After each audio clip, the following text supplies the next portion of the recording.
Exercise 5.2ல 13th question பார்க்க போகிறோம். A quadrilateral has a vertices A, B, C, D கொடுத்தாச்சு. Show that the midpoints of each sides form a parallelogram. அவங்க ஒரு quadrilateral கொடுத்துருக்காங்க. அந்த குவாட்ரிலேட்ரலோட ஒவ்வொரு சைடுக்கும் நம்ம மிட் பாயிண்ட் கண்டுபிடிச்சி அதை ஜாயின் பண்ணும்போது கிடைக்கிற ஷேப் பேரலோகிராமான்னு சொல்லணும். நான் அதுக்கு ஒரு ரஃபாக டயக்ராம் போட்டுக்கிறேன். A, B, C, D. ஏயோட பாயிண்ட் வந்து -4, -2, பியோட பாயிண்ட் 5, -1, C 6, 5, D -7, -6. இப்போ ஏபிக்கு மிட் பாயிண்ட்னா ஏக்கும் பிக்கும் நடுவில் இருக்கிற இந்த பாயிண்ட், இதை வேணால் நம்ம பின்னு வச்சுக்கலாம். பிசிக்கு மிட் பாயிண்ட்ன்றது கியூன்னு வச்சுக்கலாம். சிடிக்கு மிட் பாயிண்ட் அப்படின்றத ஆர்னு வச்சுக்கலாம். ஏடிக்கு மிட் பாயிண்ட்டை எஸ்ன்னு வச்சுக்கலாம். இப்போ இது எல்லாத்தையும் ஜாயின் பண்ணுறேன். இது ஜாயின் பண்ணும்போது எனக்கு ஒரு ஷேப் கிடைக்குது இல்லையா? இந்த ஷேப் வந்து ஒரு பேரலோகிராம் அப்படின்னு சொல்லி ப்ரூவ் பண்ண சொல்லியிருக்காங்க. அப்போ நான் ஃபர்ஸ்ட் என்ன பண்ணணும், ஏபின்ற பாயிண்ட்டோட மிட் பாயிண்ட் கண்டுபிடிக்கணும். அடுத்து பிசிக்கு மிட் பாயிண்ட் கண்டுபிடிக்கணும். சிடியோட மிட் பாயிண்ட் கண்டுபிடிக்கணும். ஏடிக்கு மிட் பாயிண்ட் கண்டுபிடிக்கணும். அப்படி மிட் பாயிண்ட் கண்டுபிடிச்சா எனக்கு PQRSோட வேர்டிசஸ் கிடைச்சிரும். அந்த வேர்டிசஸை வச்சு இது பேரலோகிராமா இல்லையா அப்படின்னு நம்ம செக் பண்ணிக்கலாம். இப்போ ஃபர்ஸ்ட் என்னுடைய part mid point of A. Mid point of ஏபியை நான் பியோட பாயிண்ட்டுன்னு ரெப்ரசன்ட் பண்ணுறேன். மிட் பாயிண்ட்டுக்கு ஃபார்முலா தெரியும். x1 + x2/2 y1 + y2/2. இதில் ஏபியோட மிட் பாயிண்ட் தான் சொல்லியிருக்கோம். அப்போ ஏக்கு நாங்கள் பாயிண்ட் எடுத்துக்கிறேன் -4, -2. பியோட point 5, -1. x1 y1 x2 y2. இது அப்படியே இதில் சப்ஸ்டியூட் பண்ணிக்கலாம். x1 + x2னா -4 + 5 /2.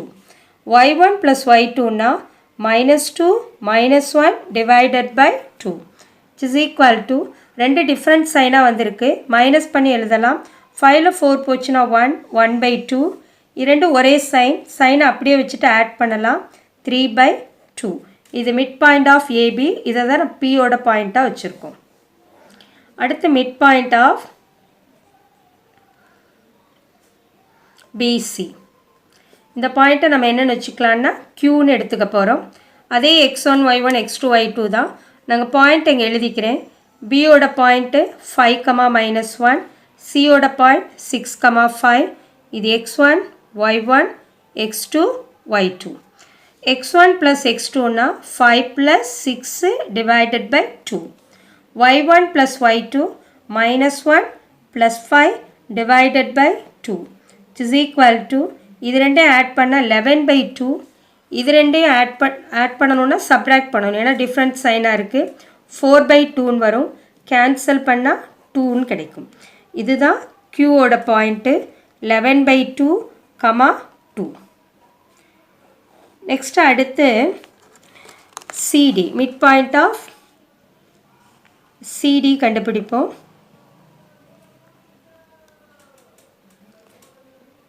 அதை தான் நம்ம ஆர்னு வச்சுருக்கோம். which is equal to சியோட பாயிண்ட் 6, 5. இது x1 y1. டியோட பாயிண்ட்டு -7, -6. இது x2 y2. ஸோ இது ரெண்டே ஆட் பண்ணணும். 6 - 7/2, இது ரெண்டே ஆட் பண்ணோன்னா 5 - 6/2, which is equal to subtract பண்ணும்போது -1/2 வரும். இது சப்ராக்ட் பண்ணாலும் 1/2 வரும்.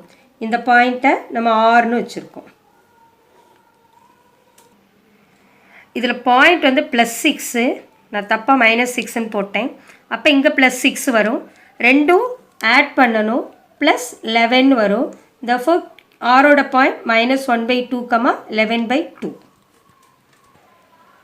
Next mid point of DA கண்டுபிடிக்க போகிறோம். டியோட பாயிண்ட் -7, -6. ஏயோட பாயிண்ட் -4, -2. இப்போ இது x1 y1, இது x2 y2.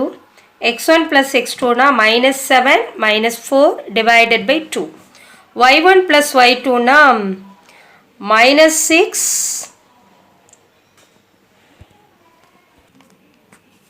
இது plus 6 minus 2 divided by 2 which is equal to minus 11 by 2. இது ரெண்டையும் subtract பண்ணா 4 by 2. இதை cancel பண்ணலாம் 2 times வரும் minus 11 by 2 comma 2. இதுதான் S ஓட பாயிண்ட். இப்போ எனக்கு PQRS கிடைச்சிருச்சு. அந்த PQRS parallelogram இல்லையான்னு சொல்லணும். parallelogramக்கு ரெண்டு கண்டிஷன் பார்க்கணும். ஒன்று ஆப்போசிட் சைட்ஸ் ஆர் parallel, இன்னொன்று அந்த diagonals bisect each other. அதாவது diagonalsக்கு மிட் பாயிண்ட் கண்டுபிடிக்கும் போது ஈக்குவலாக வரணும். இப்போ நான் ஸ்லோப் கண்டுபிடிக்க போகிறேன், அதுக்கப்புறம் மிட் பாயிண்ட் பார்க்கலாம். ஸ்லோப் ஆஃப் PQ கண்டுபிடிக்க போகிறேன். Formula y2 minus y1 by x2 minus x1. Pயோட பாயிண்ட்டு 1 by 2 minus 3 by 2. Qயோட point 11 by 2 2 which is equal to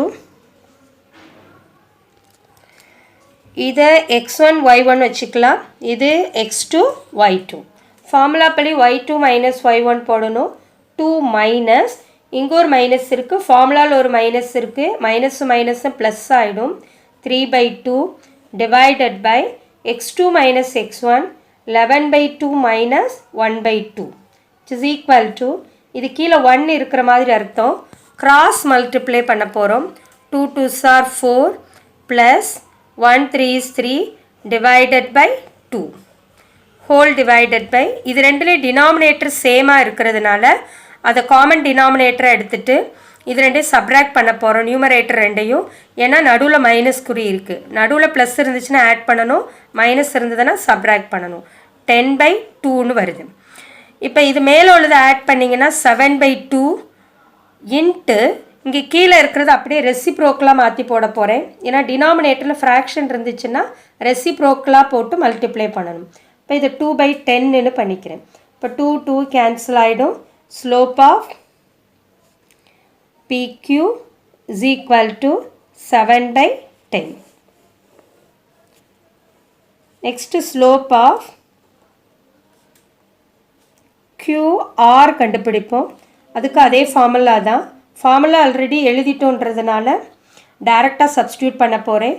Qயோட point 11 by 2 2, Rோட point minus 1 by 2 11 by 2. So இது x1 y1 x2 y2. y2 minus y1 போடணும்.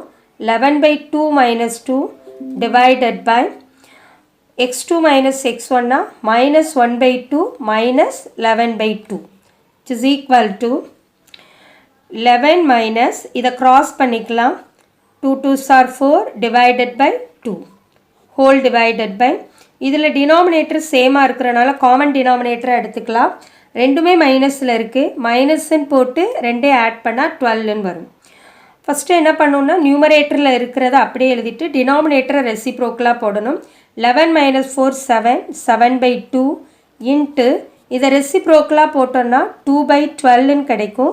அதில் ஒரு minus இருக்குது, நான் அந்த மைனஸை நியூமரேட்டரில் எழுதிக்கிறேன். 2 2 கேன்சல் ஆகிடும். இப்போ மைனஸ் 7 by 12ன்னு வரும். This is slope of QR. Next slope of RS கண்டுபிடிப்போம்.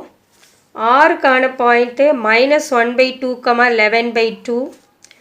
S கான point minus 11 by 2 2.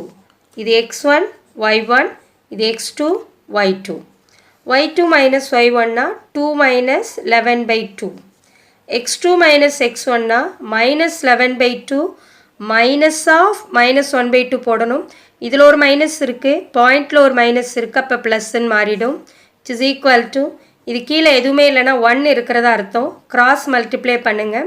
2 2s are 4 minus 1 11 is 11 divided by 2 whole divided by இந்த ரெண்டு டினாமினேட்டர்லையுமே 2 வந்து காமனாக எடுத்துக்கலாம். -11 + 1. நியூமரேட்டரில் இருக்கிறத அப்படியே எழுதிட்டு டினாமினேட்டரை ரெசிப்ரோக்கலாக மாற்ற போகிறோம். இது ரெண்டையும் சப்ராக்ட் பண்ணால் -7/2. இதை ரெசிப்ரோக்கலாக மாற்றும் போது 2 மேலே போயிடும். இது ரெண்டையும் சப்ராக்ட் பண்ணால் -10 வரும். 2 கேன்சல் ஆகிடும். மைனஸும் மைனஸும் ப்ளஸ்ன்னு மாறிடும். So slope of RS = 7/10. Next slope of SP. S ஓட point -11/2, 2. P ஓட point 1/2, -3/2. இது x1 y1, இது x2 y2. ஃபார்முலா படி y2 - y1 போடணும். -3/2 -2 divided by x2 - x1 1/2 minus ஃபார்முலாவில் ஒரு மைனஸ், பாயிண்டில் ஒரு மைனஸ், அப்போ ப்ளஸ்ன்னு மாறிடும். இட் இஸ் ஈக்குவல் டு, இது கீழே 1 இருக்கிற மாதிரி அர்த்தம், கிராஸ் மல்டிப்ளை பண்ணிக்கோங்க. -3 -4, ஏன்னா 2 2s are 4 divided by 2 whole divided by, இந்த டினாமினேட்டர் ரெண்டு சேமாக இருக்குது, நியூமரேட்டர் ரெண்டு ஆட் பண்ணி எழுதிக்கலாம் 12. நியூமரேட்டரில் உள்ள ஃப்ராக்ஷனை அப்படியே எழுதிக்கலாம். -3ஐயும் -4ஐயும் ஆட் பண்ணால் -7/2. டினாமினேட்டர் ஃப்ராக்ஷனை ரெசிப்ரோக்கலாக போட்டு மல்டிப்ளை பண்ணணும். இப்போ 2 மேலே போயிடும், 12 கீழே வந்துடும். 2 2 கேன்சல் ஆகிடும். -7 divided by 12. This is slope of SP. இதில் PQவோட ஸ்லோப்பும்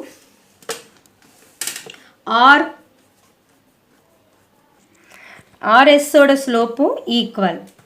அப்படின்னா PQ which is parallel to RS. Similarly, அடுத்த ஸ்லோப் வந்து QRோட ஸ்லோப்பும் PSோட ஸ்லோப்பும் அல்லது SPயோட ஸ்லோப்பும் ஈக்குவல். அப்போ நான் இதில் என்ன எழுதிக்கலாம்? QR which is parallel to SP. இப்போ பார்த்தீங்கன்னா ஆப்போசிட் சைட்ஸ் வந்து பேரலல்னு வந்துருச்சு. ஆப்போசிட் சைட்ஸ் வந்து பேரலாக இருந்தால் மட்டும் அது பேரலோகிராம் கிடையாது. டயக்னல்ஸ் பைசெக்ட் ஈச் அதர்னு சொல்லணும். டயக்னல் பைசெக்ட் ஈச் அதருக்கு நம்ம என்ன செய்யணும்னா, ஏக்கும் சிக்கும் மிட் பாயிண்ட் கண்டுபிடிக்கும் போது, இதில் பிக்கு இந்த இடத்துல PQRSன்னு வச்சுருக்கோம். டயக்ராம் இங்கே வரைஞ்சிக்கிறேன். அப்ராக்சிமேட்டாக PQRSன்னு வரைஞ்சிக்கிறேன். இதில் PQவும் RSும் பேரலல். சிமிலர்லி SPயும் இதுவும் பேரலல் சொல்லிட்டோம். இது மட்டும் பேரலோகிராம் கிடையாது. இந்த PQக்கு ஒரு மிட் பாயிண்ட் கண்டுபிடிக்கணும், SQக்கு ஒரு மிட் பாயிண்ட் கண்டுபிடிக்கணும். ரெண்டு மிட் பாயிண்ட்டும் ஈக்குவலாக இருக்கணும். அப்படி இருந்தால் தான் இது பேரலோகிராம். ரெண்டு கண்டிஷனை சாட்டிஸ்ஃபை பண்ணணும். ஆப்போசிட் சைட்ஸ் ஆர் பேரலல்ன்ற கண்டிஷனை சாட்டிஸ்ஃபை பண்ணணும். டயக்னலுக்கு மிட் பாயிண்ட் கண்டுபிடிக்கும் போது ஈக்குவலாக வரணும். இது ரெண்டும் இருந்தால் தான் அது பேரலோகிராம். இப்போ நம்ம மிட் பாயிண்ட் கண்டுபிடிக்கலாம். Mid point of PR formula நமக்கு தெரியும். x1 + x2/2 y1 + y2/2. இதில் Pயோட பாயிண்ட் வந்து 1/2, -3/2. Rோட பாயிண்ட் வந்து -1/2, 11/2. ஸோ இதில் இது x1 y1, இது x2 y2. ரெண்டே ஆட் பண்ணணும். 1/2 -1/2 divided by 2, y1 + y2னா -3/2 + 11/2 divided by 2, which is equal to half minus halfனா 0, 0/2ன்னு வரும். இது ரெண்டையும் சப்ராக்ட் பண்ணோன்னா 8/2 divided by 2ன்னு கிடைக்கும். 0/anything = 0. 8/2னா அதை கேன்சல் பண்ணால் 4 2s are 8ன்னு வரும். தட் மீன்ஸ் 4/2ன்னு எனக்கு ஆன்சர் கிடைக்கும். இதையும் கேன்சல் பண்ணால் 2 கிடைக்கும். Therefore, the midpoint of PR is equal to 0, 2. அடுத்து என்ன கண்டுபிடிக்கணும்? midpoint of அடுத்த diagonal. midpoint of PQ and of QS கண்டுபிடிக்க போகிறோம். Qோட பாயிண்ட்டு 11/2, 2. S ஓட பாயிண்ட் -11/2, 2. இது x1 y1 this x2 y2 இது ரெண்டே ஆட் பண்ணணும் இல்லையா x1 plus x2ன்னு நான் இங்கே எழுதிக்கிறேன் 11/2 minus 11/2 divided by 2 இது x1 இது x2 by 2 y1 plus y2 னா 2 plus 2 divided by 2 11/2 minus 11/2 னா 0/2 2 plus 2 னா 4/2 இது ரெண்டே கேன்சல் பண்ணால் 2 வரும் and 0 by anything equal to 0 comma 2 so midpoint of PRும் midpoint of QSும் ஈக்குவலாக வருது ஆல்ரெடி நம்ம என்ன சொல்லியிருக்கோம் ஆப்போசிட் சைட்ஸ் ஆர் parallel சொல்லிட்டோம் midpointsும் ஈக்குவலாக வருது therefore PQRS form the parallelogram இதில் நீங்கள் ஒரு பாயிண்ட் எழுதணும் midpoint of PR is equal to midpoint of QS இதுவும் ஈக்குவலாக இருக்குது ஆல்ரெடி ஏற்கனவே ஒரு பாயிண்ட் சொல்லியிருக்கேன் என்ன சொல்லியிருக்கோம் PQ which is parallel to RS அடுத்து என்ன சொல்லியிருக்கோம் QR which is parallel to SP சொல்லியிருக்கோம் parallel இருக்கின்ற ஃபஸ்ட்டு கண்டிஷனையும் சாட்டிஸ்ஃபை பண்ணிச்சு diagonal midpoints ரெண்டு ஈக்குவலாக இருக்கும்னு சாட்டிஸ்ஃபை பண்ணிடுச்சு therefore PQRS form a parallelogram